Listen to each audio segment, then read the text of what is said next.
हम जब भी माता लक्ष्मी की पूजा करते हैं तो सबसे पहले भगवान गणेश की पूजा अवश्य करते हैं।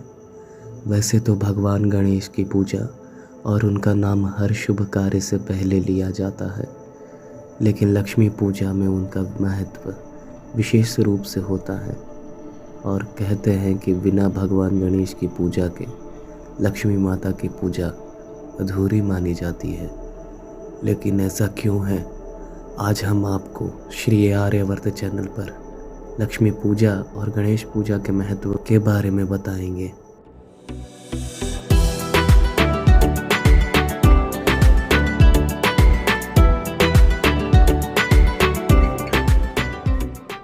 इससे एक प्राचीन कथा जुड़ी हुई है, जो कि लक्ष्मी माता धन वैभव की माता होती हैं, इसलिए उनका मृत्यु लोक में विशेष स्थान है।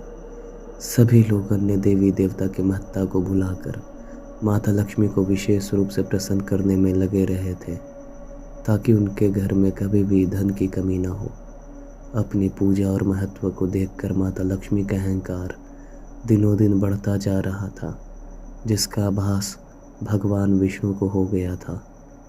एक दिन बैकुंठ धाम में दोनों बैठे बातें कर रहे थे कि तभी माता लक्ष्मी ने अपनी महत्ता के गुणों का बखान करना शुरू कर दिया। माता लक्ष्मी निरंतर अपने गुणों का बखान किए जा रही थी और भगवान विष्णु उन्हें ध्यानपूर्वक सुन भी रहे थे। उनके अहंकार का नाश करने के लिए भगवान विष्णु ने एक सुंदर योजना बनाई। चूँकि माता लक्ष्मी की कोई संतान नहीं थी, इसलिए भगवान विष्णु ने माता लक्ष्मी से कहा, तुम में सभी गुण विद्यमान हैं, लेकिन एक को छोड़कर। एक नारी तभी पूर्ण मानी जाती है जब उसके कोई संतान हो। बिना संतान के हर नारी अधूरी ही रहती है। यह सुनकर माता लक्ष्मी विचलित हो उठी और संतान प्राप्ति की लालसा उनमें जाग उठी। अपनी इसी बेचैनी को लेकर वे माता पार्वती के पास गई। चूँकि माता पार्वती की दो संतानें थीं, एक भगवान कार्तिकेय और दूसरे भगवान विघ्नहर्ता गणेश। माता पार्वती उन्हें अपने दूसरे पुत्र गणेश को गोद देने को तैयार थी, लेकिन उनकी आशंका यह थी कि लक्ष्मी का निवास कभी भी एक स्थल पर नहीं होता, फिर वह कैसे उनके पुत्र गणेश का ध्यान रख पाएंगी। माता लक्ष्मी हमेशा अपना स्थान बदलती हैं तथा यहाँ से वहाँ विचरण करती हैं। ऐसे में वे उनके पुत्र गणेश का ध्यान इस प्रकार रख पाएंगी। तब माता लक्ष्मी ने माँ पार्वती को वचन दिया कि चाहे इसके लिए उन्हें कुछ भी करना पड़े, लेकिन अपने पुत्र गणेश का ध्यान वे हमेशा रखेंगी। माता लक्ष्मी से यह आश्वासन पाकर माता पार्वती को संतोष पहुंचा और उन्होंने भगवान गणेश को लक्ष्मी माता को गोद दे दिया। भगवान गणेश को पुत्र रूप में पाकर माता लक्ष्मी अत्यंत प्रसन्न हुई। तब से ही उन्होंने यह घोषणा कर दी कि अब से उनकी हर एक पूजा में भगवान गणेश का विशेष स्थान होगा और उनकी पूजा से पहले गणेश जी की पूजा अनिवार्य होगी। यदि उनकी पूजा भगवान गणेश के बिना की गई तो उस घर में लक्ष्मी का वास नहीं होगा और वह पूजा भी अधूरी मानी जाएगी। माता लक्ष्मी के इन कथनों के फलस्वरूप ही उनकी पूजन में हमेशा भगवान गणेश का स्थान अनिवार्य रूप से रहने लगा।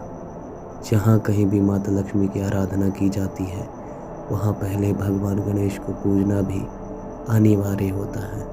अब हम आपको माता लक्ष्मी और भगवान गणेश की इस कथा का संदेश बताते हैं कि जैसे माता लक्ष्मी को धन और वैभव की देवी माना जाता है, उसी प्रकार भगवान गणेश को विद्या और बुद्धि का देवता माना जाता है।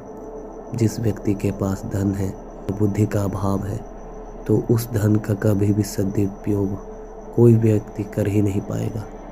इसके साथ ही वह अपनी मूर्खता से वह धन जल्द ही खो देगा। ठीक उसी प्रकार ही जिस व्यक्ति के पास विद्या और बुद्धि है और उसके पास धन न हो, तो वह भी कभी धन की कमी नहीं होगी और वह जीवन भर अपनी बुद्धि के बल पर जीवन यापन कर पाएगा। इसलिए व्यक्ति को कभी भी बिना सोचे समझे धन का दुरुपयोग भी नहीं करना चाहिए। केवल धन का सदुपयोग करने के कारण ही वह धन उसके घर में टिकता है और बढ़ोतरी करता है। तो आज की इस वीडियो में इतना ही। हम आशा करते हैं आपको यह वीडियो अच्छी लगी होगी। यदि वीडियो आपको अच्छी लगे तो लाइक करें अथवा डिसलाइक करें।